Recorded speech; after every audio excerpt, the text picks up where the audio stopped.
So some of you, if you've joined us before, my name is Sarah Reeves. I'm the marketing manager for New Society Publishers. We thank you for joining us today. Some people here on Zoom with us, others live on our Facebook. So welcome to everybody. And thank you for joining us for our event on growing berries with author Blake Cothron. And this is the book here that the talk is based on. It's The Berry Grower, Small Scale Organic Fruit Production in the 21st Century. So we're going to have time for questions at the end of the event. So if you can post your questions in the Q&A section, and then same with on Facebook, if you put them in the comment section, we'll look for them there. But please on Zoom, do try to get them in that Q&A area. And that is how we'll be choosing somebody to win a copy of The Berry Grower from those who post their questions. So make sure to get them in there. You can also receive a 20% discount on The Berry Grower. So right now you don't need a code for that discount. The book is still on pre-order on our website, and the 20% discount will be automatic until June 14th. You can also order the book from your favorite online retailer or independent bookseller. And then for Blake's other book that you may be interested in, Pawpaws, the Complete Growing and Marketing Guide, you can use the code PAWPAW20 on our website, newsociety.com, and get a 20% discount on his other book, Pawpaws. So Nicole, who's working with us behind the scenes today, will post that information and the links to the books in the chat, as well as the code. So if you didn't remember that, you can look in the chat and find that information there. So I just want to start with our land acknowledgement. In keeping with Indigenous culture and to build respectful relationships between Indigenous and non-Indigenous peoples, we acknowledge that our office is located on the traditional unceded territory of the Nanaimo First Nation, the keeper of this land since time immemorial. As settlers, it's important to recognize that although we call this place home, the Nanaimo First Nation never ceded their lands to the Crown. An integral part of New Society's mission and vision has been to publish books for a world of change in a way that has a minimal impact on our environment to help build a just and ecologically sustainable society. And for this work to remain authentic and meaningful, we acknowledge our settler privilege and understand the impact it has had on the land and Indigenous peoples. You can find out more about New Society and how we put people and planet first at newsociety.com. Nicole will again post links to our full land acknowledgement and call for depollinization, as well as our statement and ethics in the chat. So first, now, I should say, I would like to introduce Blake. Blake is an organic farmer, professional nurseryman, musician, actor, writer, educator, and horticulturist with over 20 years experience in organic agriculture, botany, horticulture, and growing food. Blake owns and operates Peaceful Heritage Nursery, a 4-acre USDA Certified Organic research farm, orchard, and edible plant nursery with a special focus on pawpaws and berries.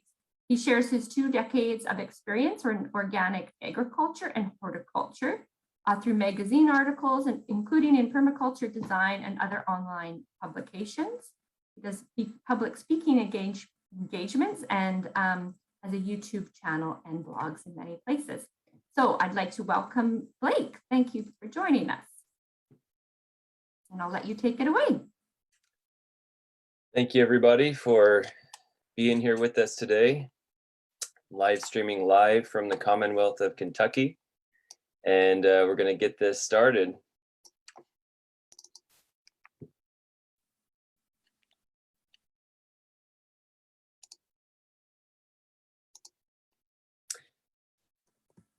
Okay, so just let me know if there's any issue with the visual or the audio. Looks good on my end here.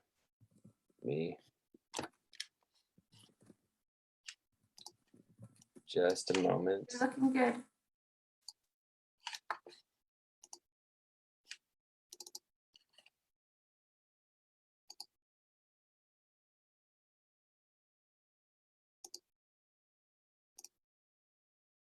Okay, is that looking good?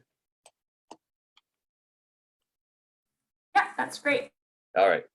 So this is a very brief introduction to small organic fruit production.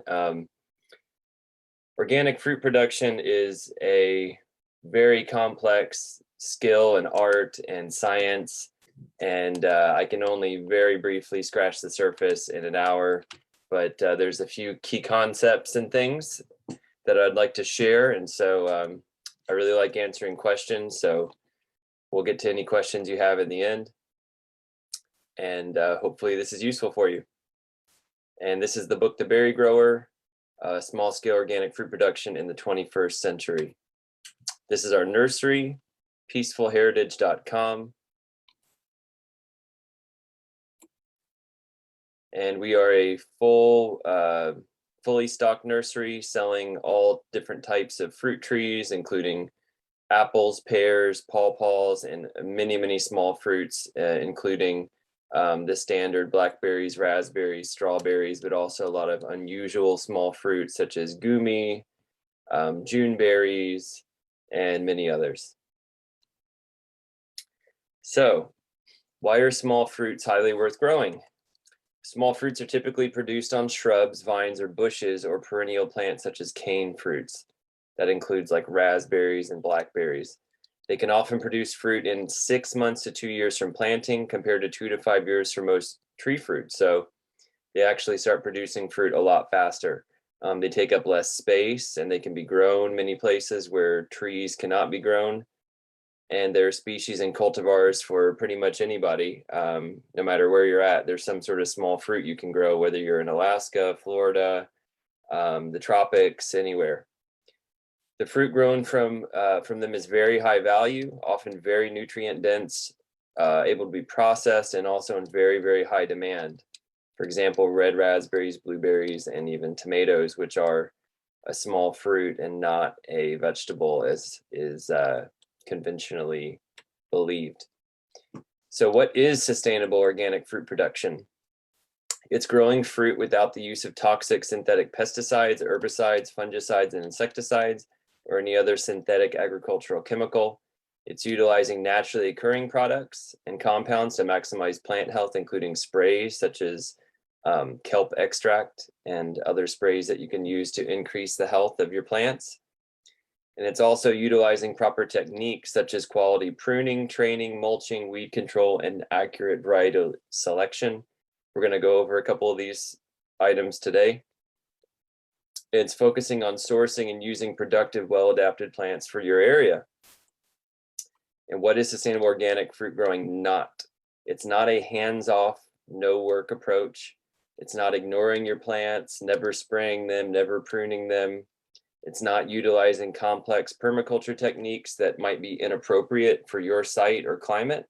It's not perfect, and it's not extremely difficult, and it's not always easy though, but it's very, very much worth the effort. So I like to tell people whatever you put into your orchard or your planting is what you'll get out of it. Think of it like a garden. Gardens require work and diligence, protection. Small fruit plantings require much less work than large gardens, but still the requirement is there. People often tell me about their home orchard and say, oh, my fruit trees, they're not doing very well. And I'll ask them like, well, what are you doing to maintain it? And a lot of times they'll answer, oh, I don't do anything. Well, what did you expect to happen? Fruit growing is like any other worthwhile endeavor. It takes dedication, knowledge, and some hard work. And so there's some realities that we have to face when wanting to grow organic fruit. And that's one of them is that we live in a constantly fluctuating and insecure world. And so the successful agricultural method is to observe and adapt to change. Nothing can guarantee perfect and replicable results every single time, not even chemical controls. And grocery store produce has created an unreasonable and unrealistic expectation of pristine cosmetic quality through the overuse of unnatural, health-harming synthetic substances and chemicals. You know, that's the perfect fruit that you see in the grocery store, right? That's just perfectly shiny, perfectly free of any blemish or spot or stain or anything, bug bites. And they have to use vast amounts of synthetic chemicals typically to get the fruit to look like that. and that has become the standard of quality, perfection. However, that's an unrealistic expectation, especially when you're growing your own fruit. And we'll talk about that a little bit more later. To grow fruit naturally, we have to come to expect both success as well as failure. Cosmetic flaws on a delicious and naturally grown fruit is a success, but sometimes it may not be marketable unless it's processed. And by processed, we mean cooked down into jam or dehydrated, or in some ways processed from what it originally was. So there's a few foundational basics that anyone that's new to this is going to have to understand these basics and come to become and eventually become skilled in each of these areas. And that is choosing the correct species, variety, and source selection. So we'll go into this in detail. Site selection and proper planting, mulching, training and pruning, organic fertilization, spraying for health and prevention of issues, weed control, plant protection, and being grateful for abundance and accepting less than perfection from an artificial industrial standpoint. So first we'll discuss species and cultivar variety selection. So the word cultivar and variety actually mean slightly different things, but they've come to be in interchangeable terms these days. So sometimes you'll see something listed as a variety, sometimes you'll see it listed as a cultivar.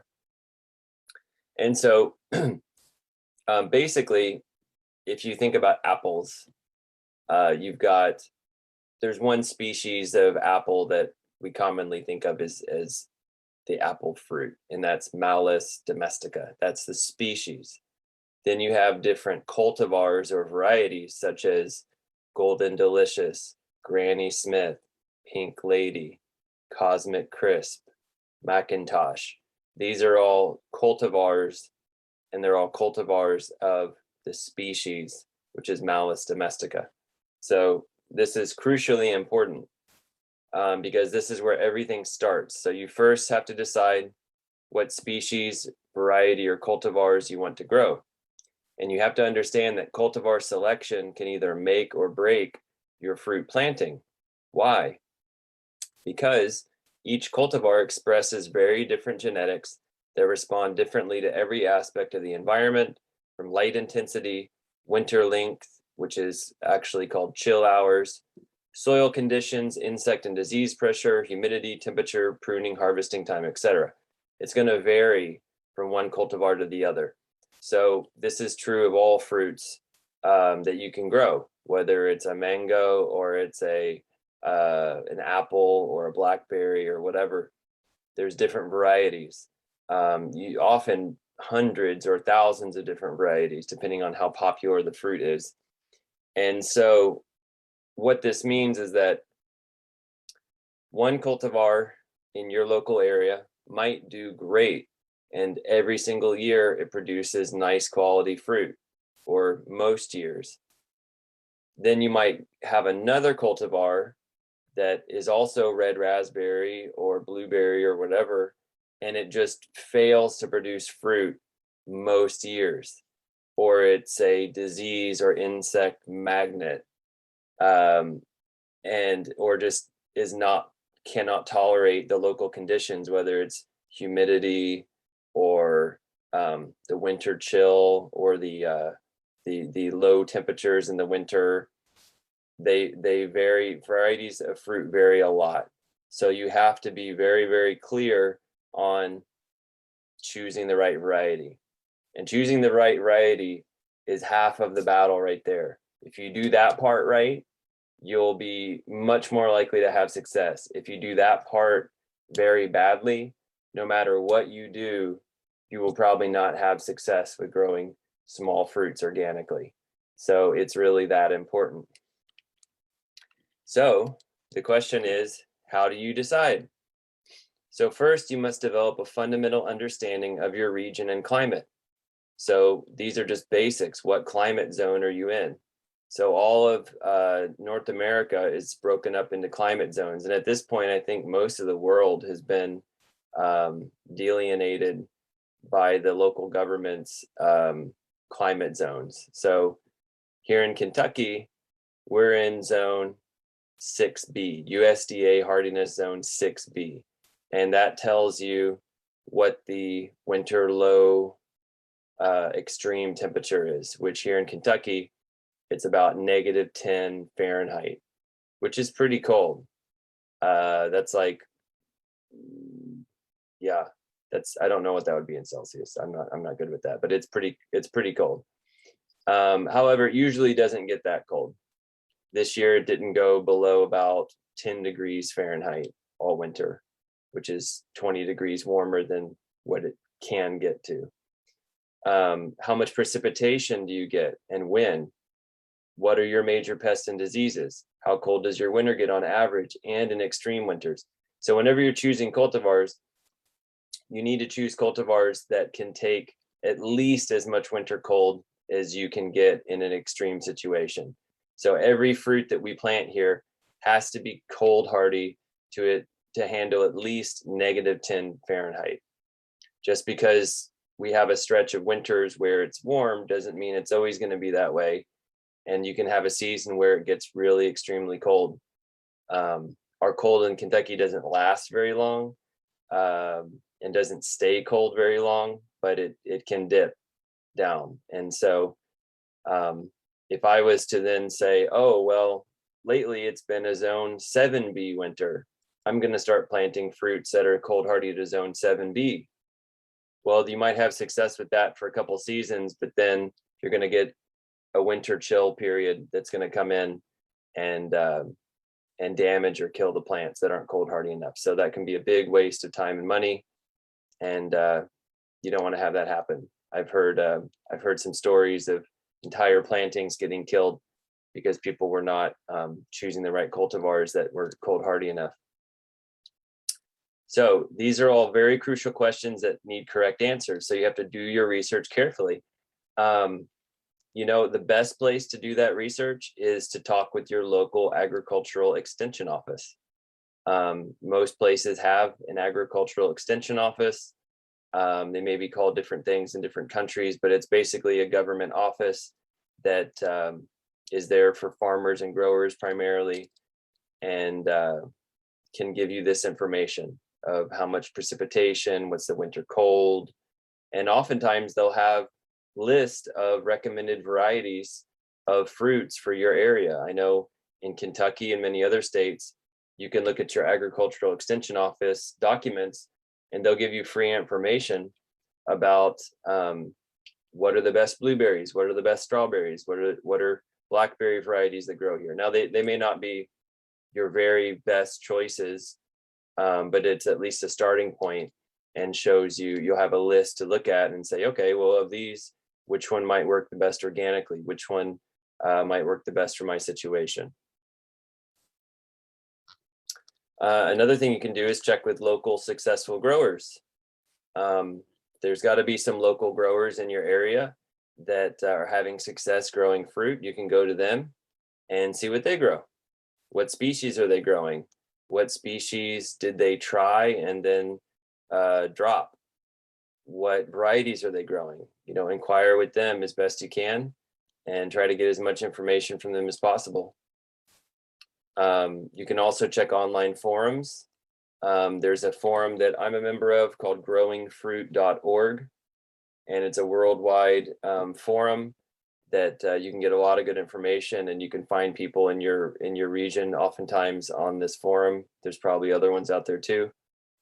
You can check local reliable nurseries and see what are they growing, what do they recommend.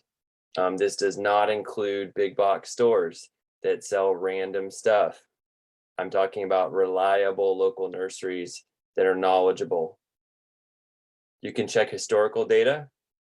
A lot of websites, you can check historical data now. I use one called Weather Underground.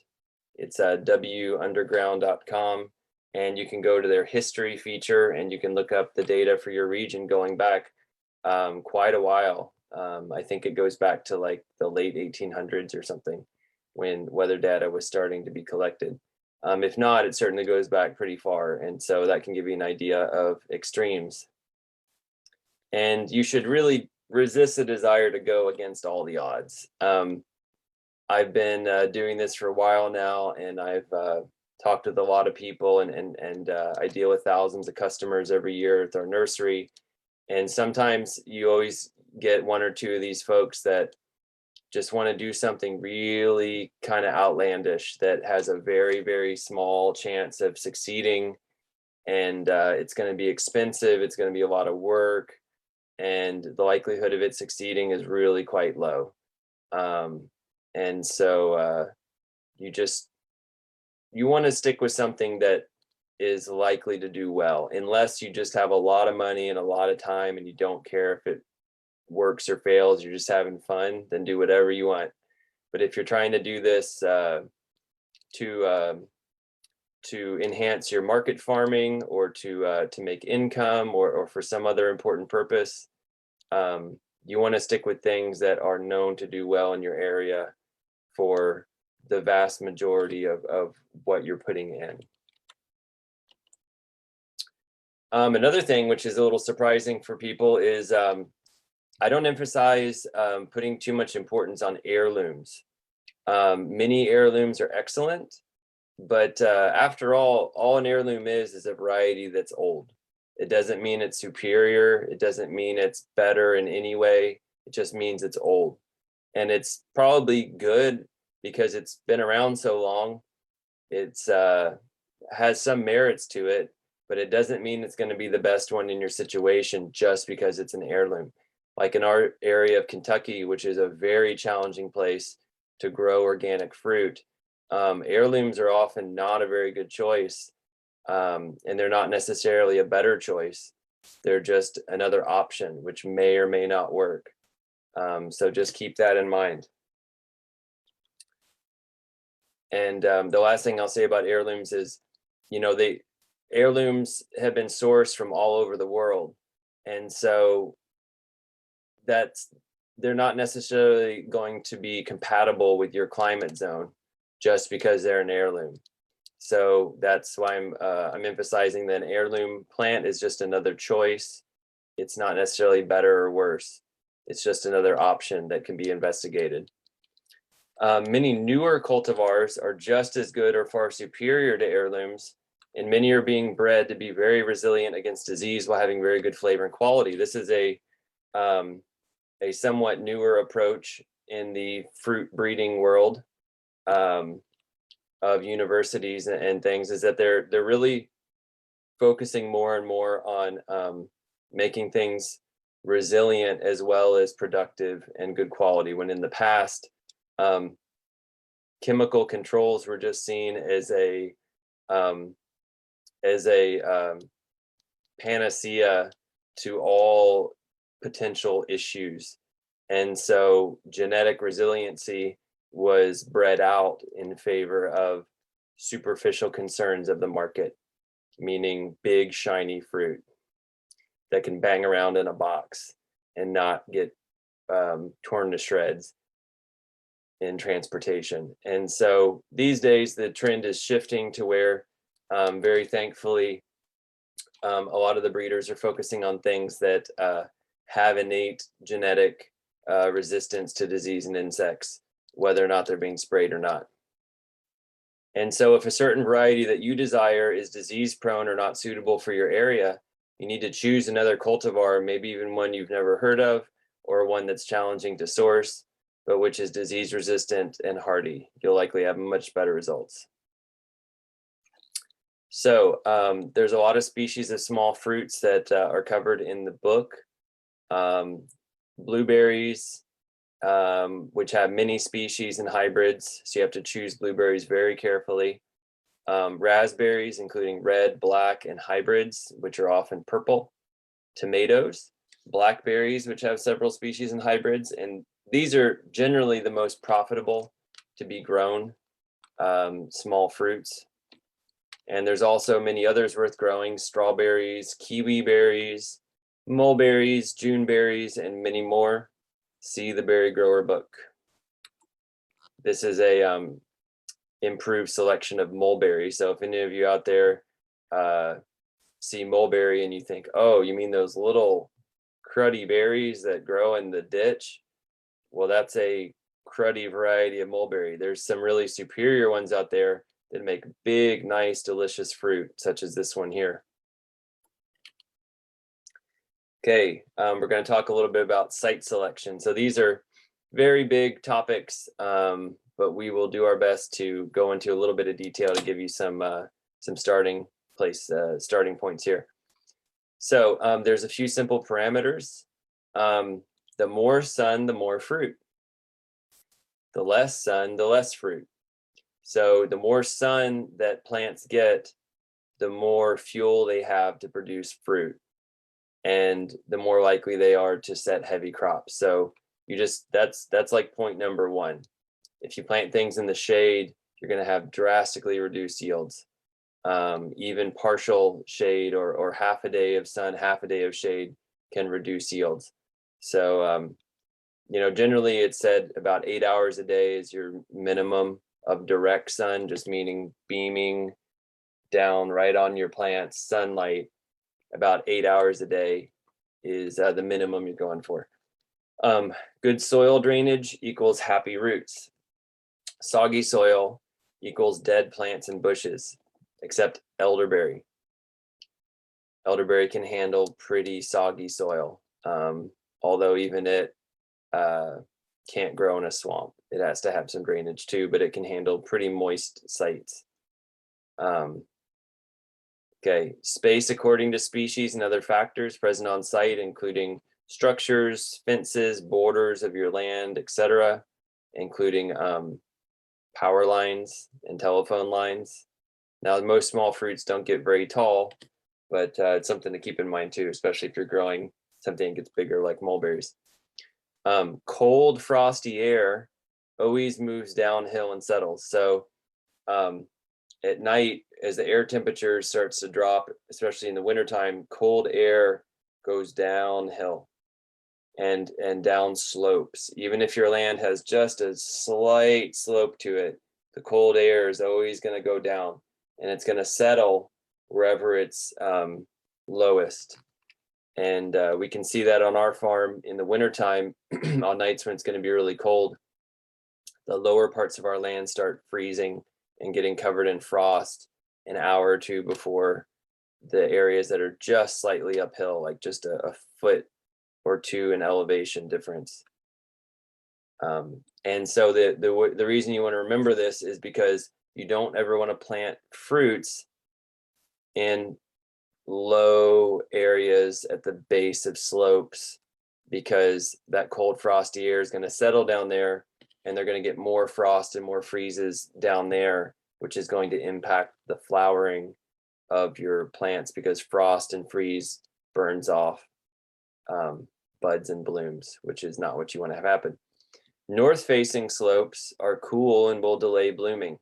That can be really advantageous, especially with climate change events. To slow down blooming and budding is generally always a good thing. Now, that north-facing slope may not get enough sun to produce good fruit, so you have to kind of understand your site and maybe go in between, west-facing or something. South-facing slopes are warmer and will accelerate blooming and also dry out faster. Both of these things are generally detrimental to growing fruit if you live in an area that can experience late frost and freeze, like Kentucky. Now out west, that's usually not so much of an issue, although I've heard it's getting worse. So just keep that in mind too. So garden-like loamy soil grows the best trees and berries, generally speaking. That's the kind of soil we have on our farm here in Kentucky. It's ideal. But if you've got heavy clay soil or heavy sandy soil, both of those can be utilized, but they're going to need some amending and some work, some TLC. Okay, just about any soil can grow good fruit trees if it's well drained and amended. And fruit plants cannot compete with large trees nor grow well in the shade.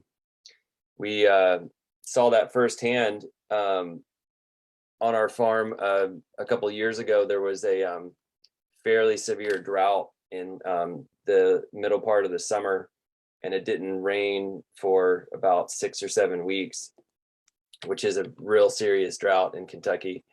And the large trees that were maybe 20 feet away from some plantings we did were just sucking all the soil moisture out of the ground and drying out all the little plants that we had just put in that were about maybe 20 feet away from these big trees.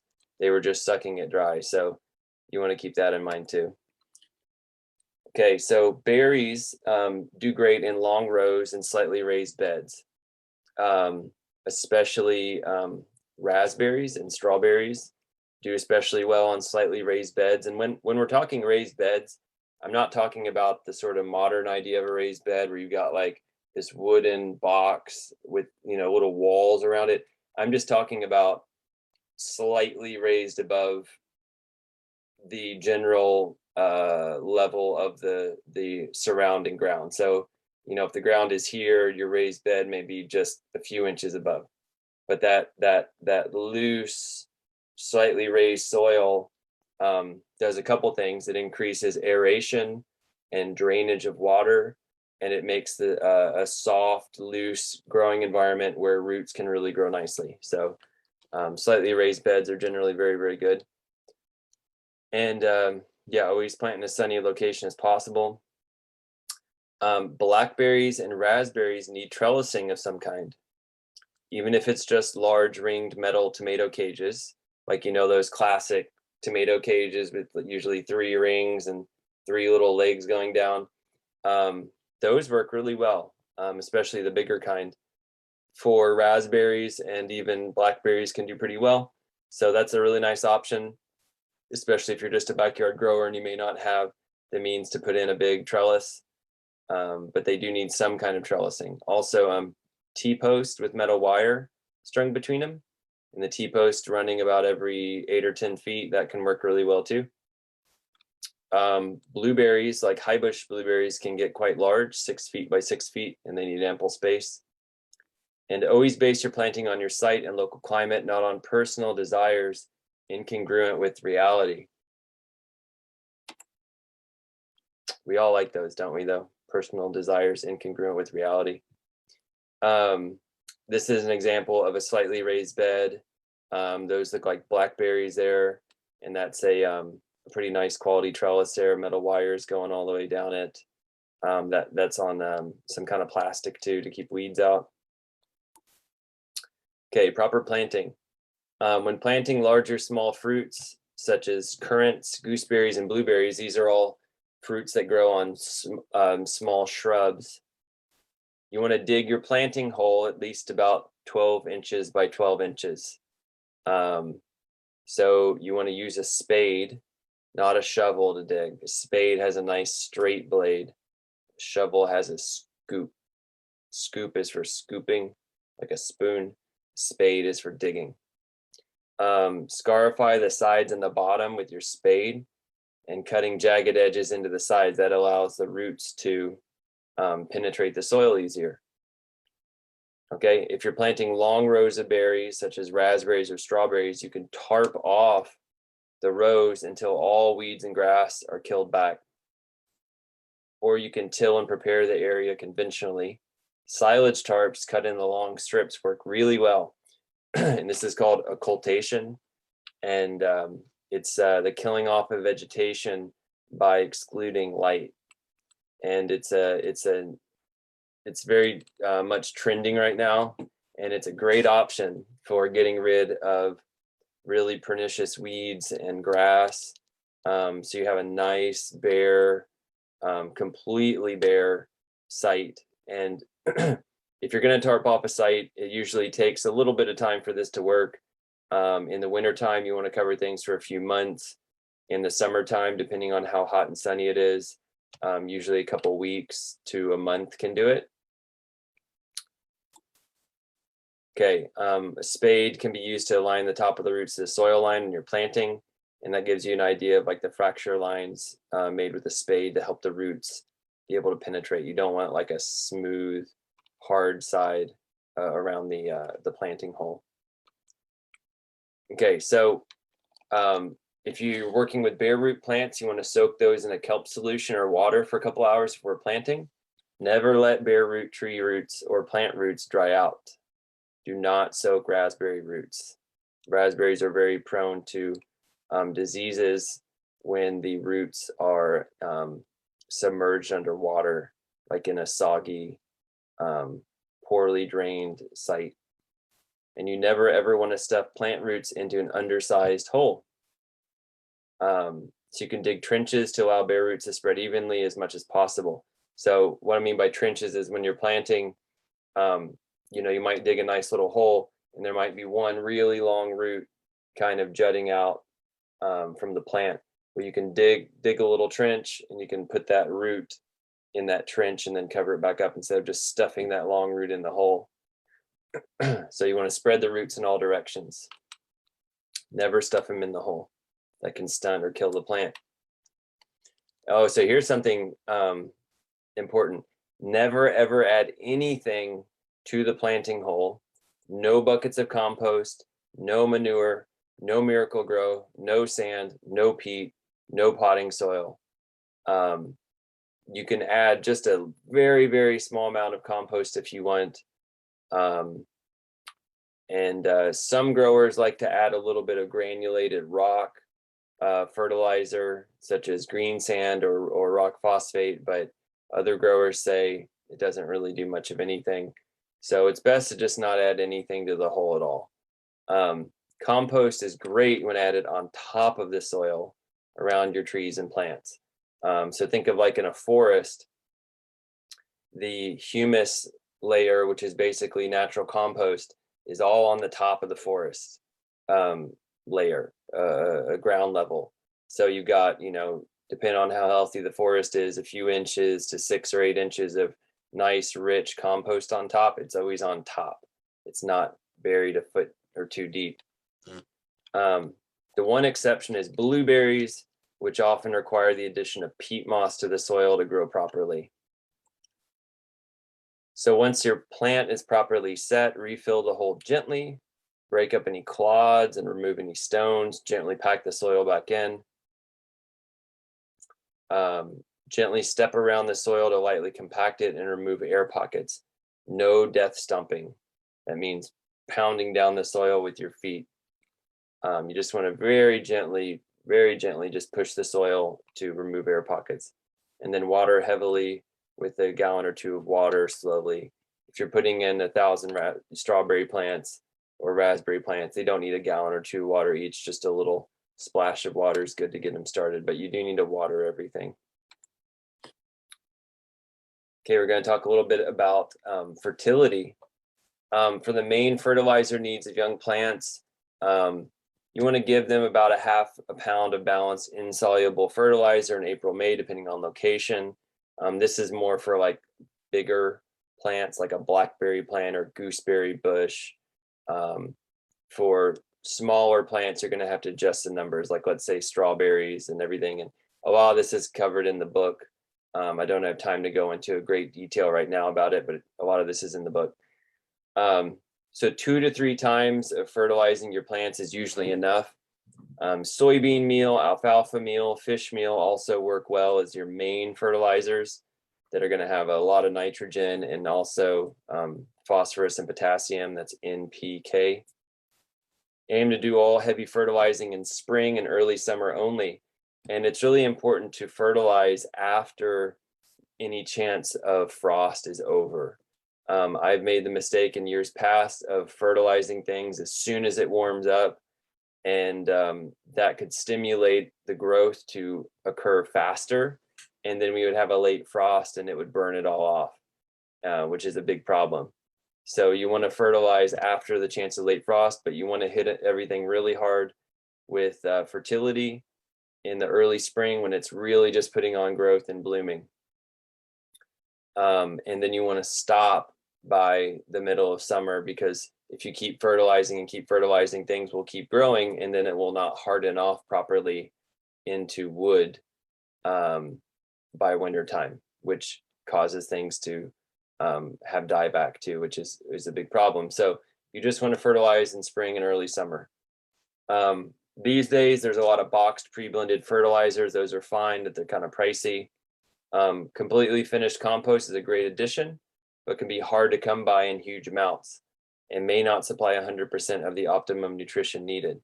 However, it's a great addition to your soil, a great addition to mulch.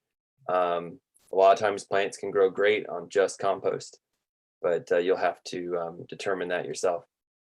Water soluble. So, okay, we were talking about insoluble fertilizer. That means it doesn't dissolve or mix into water. Soluble fertilizers basically dissolve into water, and they're a great option and can be injected into a fertigation system. So fertigation is a mix between fertilizer and irrigation. Fertigation. And ever since I've started fertigating things on our farm, I would never want to go back to the way I was doing it before hauling buckets. Fertigation system's not that complicated or expensive to install, a few $100, a few hours of your time. And especially if you're planning on doing any sort of drip irrigation, fertigation is the way to go. We use some excellent corn and soybean based fertilizers.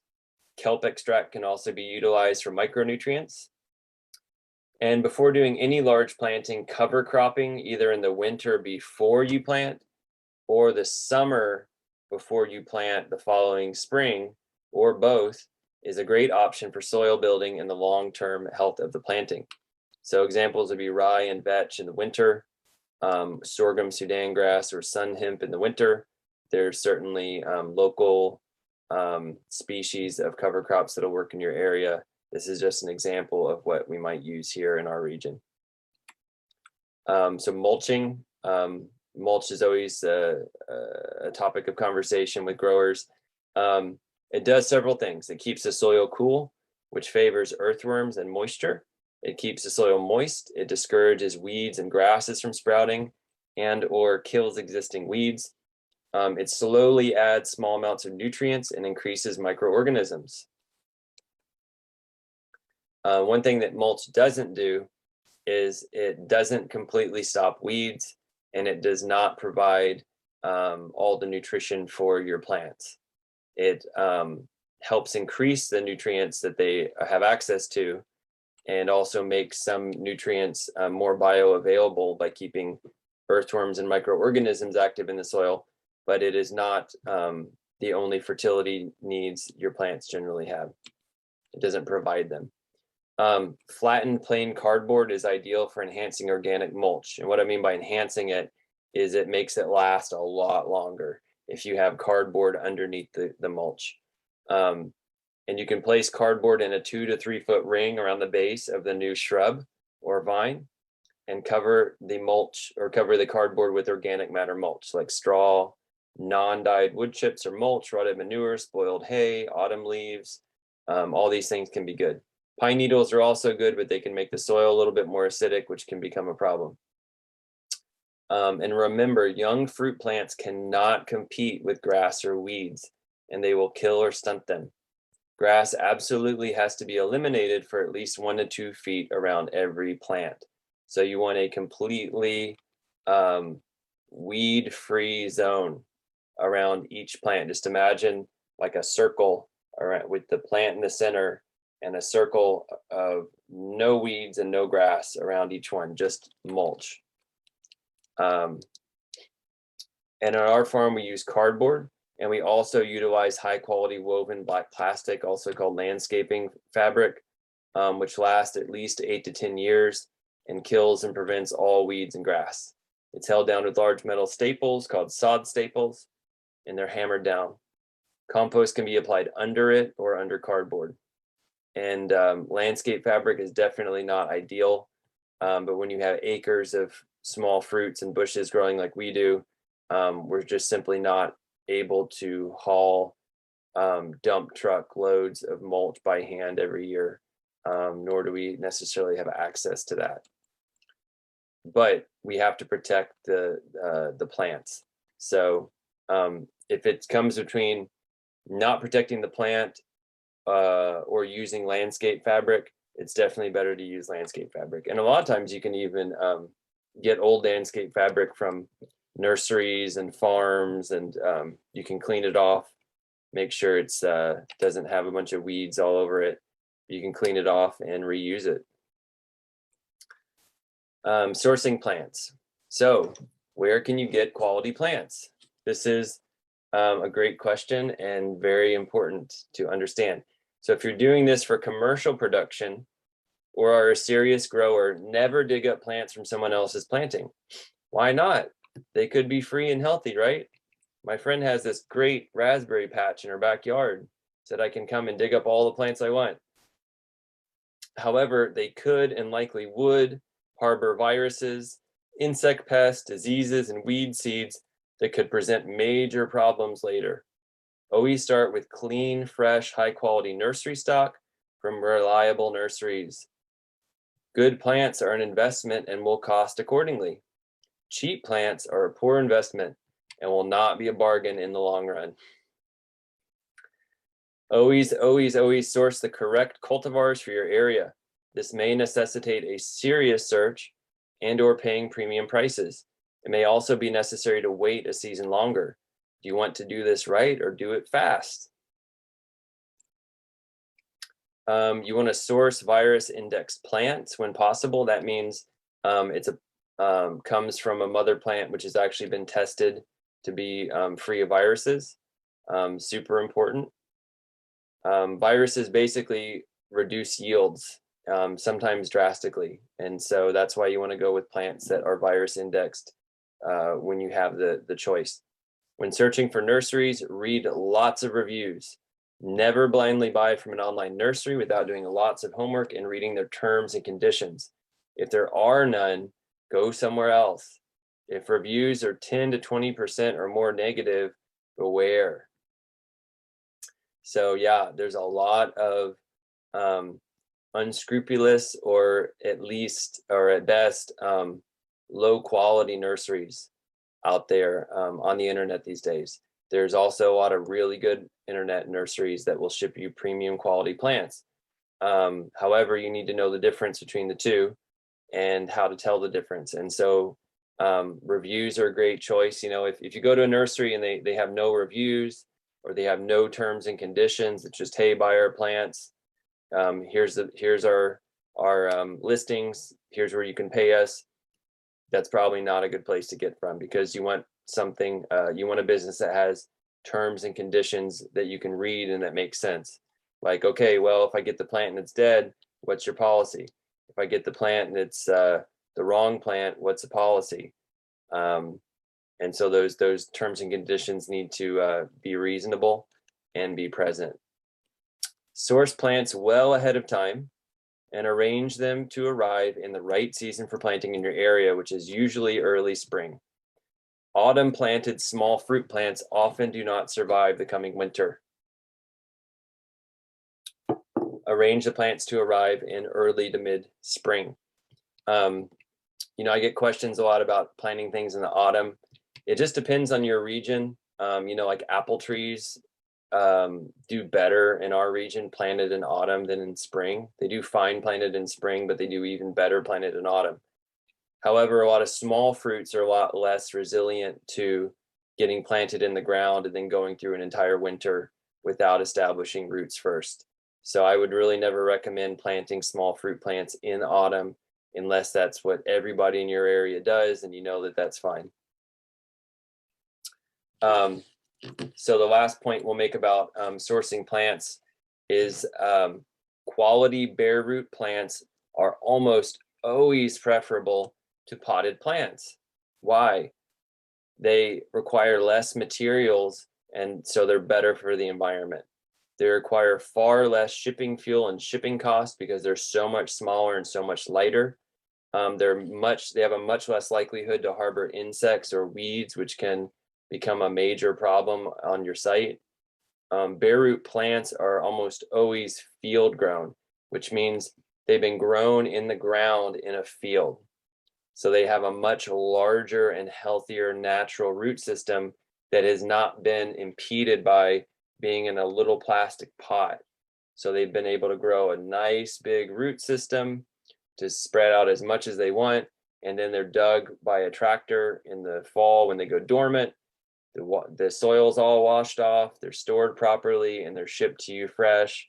You plant them and they just like hardly even know anything happened.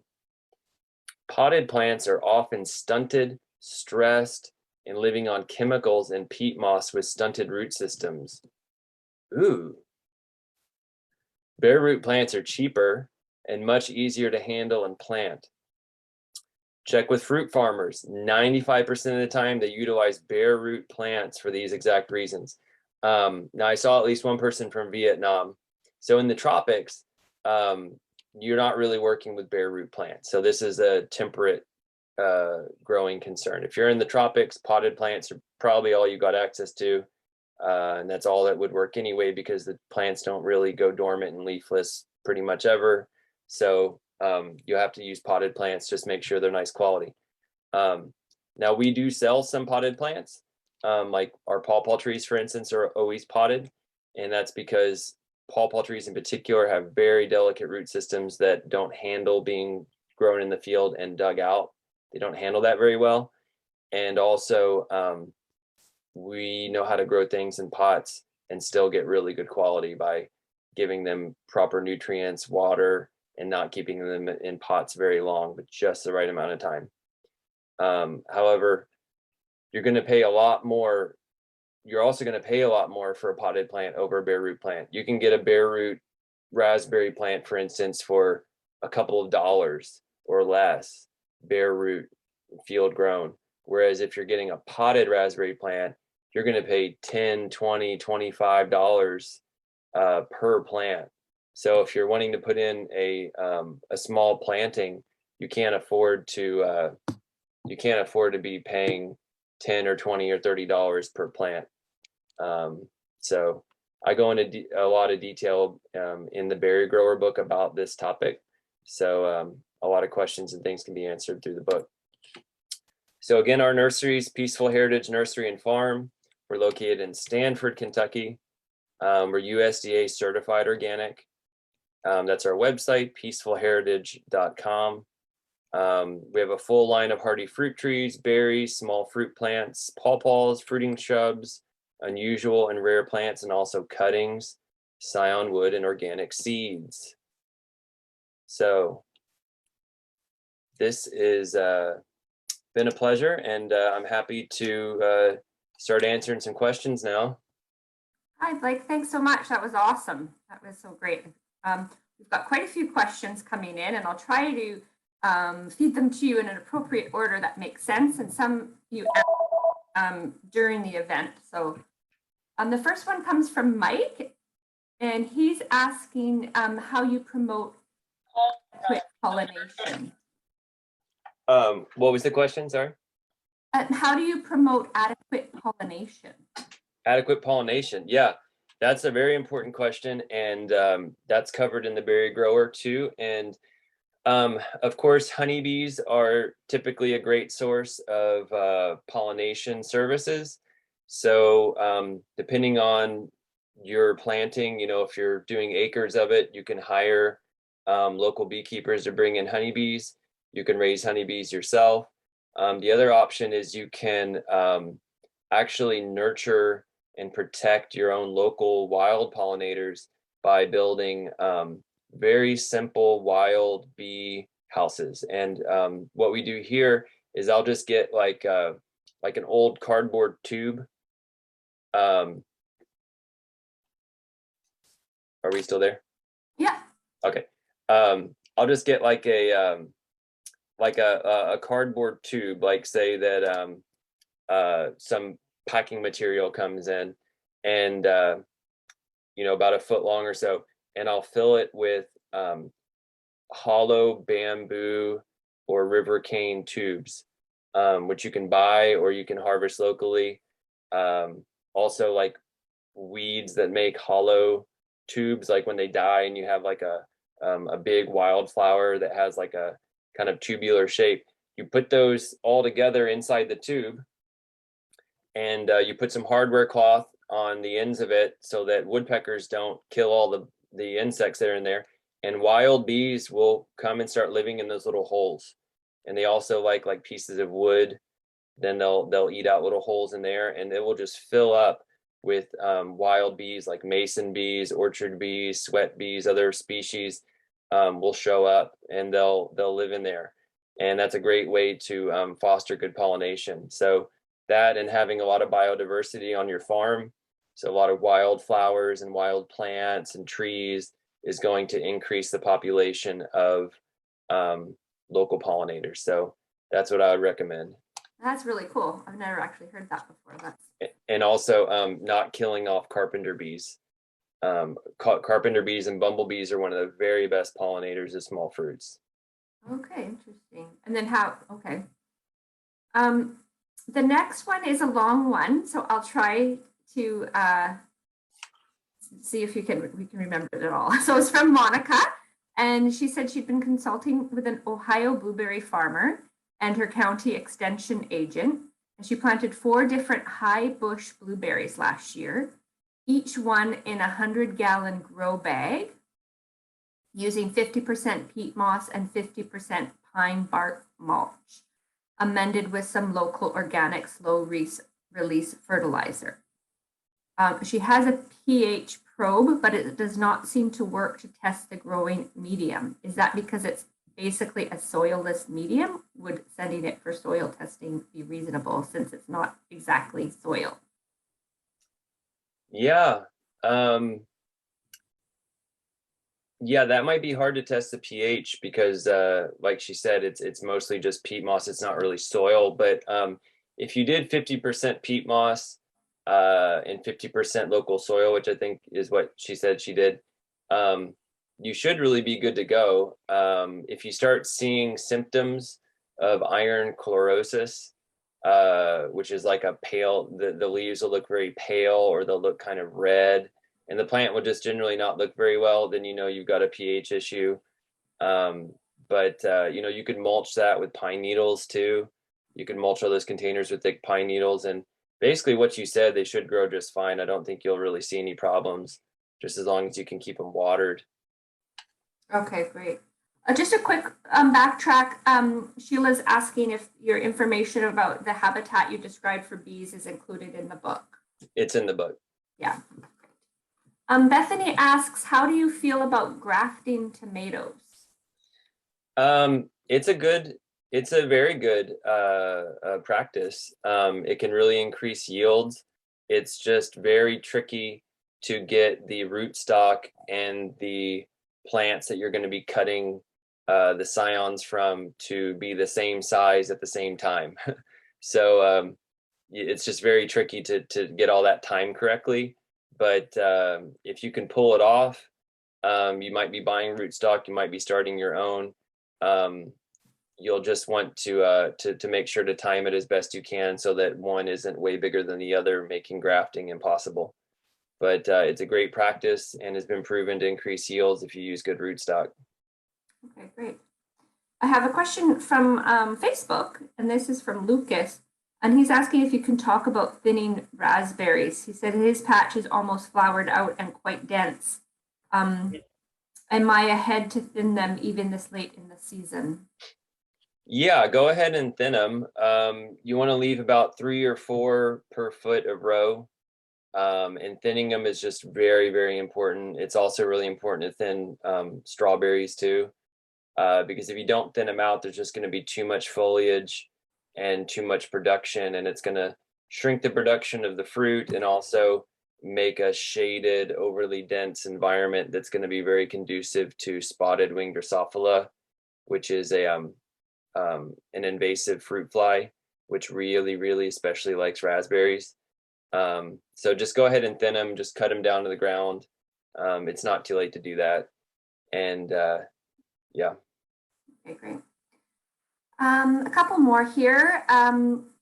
Nicole is asking, when and what technique do you use for propagating blueberries? What was the question?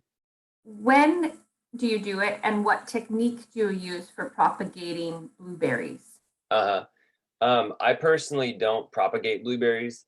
but the way that most nurseries do it is they're using greenwood cuttings under an intermittent mist system, and that's done in the summer. Great. And we have a question from David Albert asking, how do you feel about crimson clover as a cover crop? It's an excellent option. Go for it. Okay, great. And Mary Ellen says, mowing orchard rows consumes much time and gas, the latter very pricey these days. Can I just mow around each young plant? Of course, well mulched with cardboard. You can. You definitely can. However, you know, you're going to need to mow your farm at least once every season, because if not, you're going to have a lot of shrubs and poison ivy and things growing in those unmowed areas, and trees that are going to eventually overtake your planting. So I hear you on the planting. It's a real, or the mowing is, you know, a real challenge. But you just want to make sure the area is clear enough around each plant, and the more weeds and wild plants there are, the more biodiversity there's going to be, including pests. So just keep all that in mind. Okay. And Ken asks, are there any remedies for wormy currant / gooseberry fruit? Wormy fruit. Yes, you should look into some management of the pests that you're facing. So first you need to identify exactly what the pest is, and then some means of managing it. So you may need to clean up the infested fruit and dispose of it by burying it or burning it or throwing it in the in your garbage so it gets off site. So hygiene is always really important. You might want to prune the bushes to thin them out to make the area less shaded and less conducive to the pest. And you might look into also some organic controls for whatever the exact pest is. So I would first identify exactly what it is, and then research it further from there. Okay, great. Well, thank you so much. That was really informative. We need to announce our winner of the berry grower. So a lot of the questions, if we didn't get to all your questions, or if you wanted more details, this is a complete guide. So most of your answers or questions can be answered in the berry grower book. And Nicole has told me that our winner is, oh, where did she put it? Saw it. Is Monica Zimmerman. So Monica will be in touch and get your contact information to get you this book. Remember that the book is still available on our website for pre-order with a 20% discount. And you can also purchase Blake's other book, Pawpaws, using the code PAWPAW20 on our site. Of course, feel free to order from your favorite online retailer or your local bookstore. I'd like to thank Nicole, who's been working with us behind the scenes and answering everybody's questions and popping things in the chat. Please feel free. We'd love it if you sign up for our newsletter, and then you find out about books coming up off press. We do discounts, and of course you find out about upcoming events.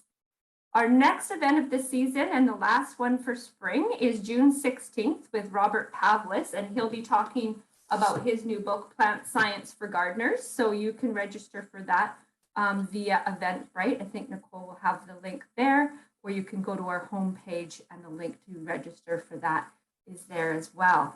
So we'd like to thank everybody for taking the time out of your day today. You will, if you did register, you will receive a recording. So if you came late or wanted to watch it again, you will receive that. And yeah, Blake, just thank you so much for all your time today and all that great information. And You're welcome. yeah, thanks, and have a great rest of your day. Thank you. Thanks, everybody.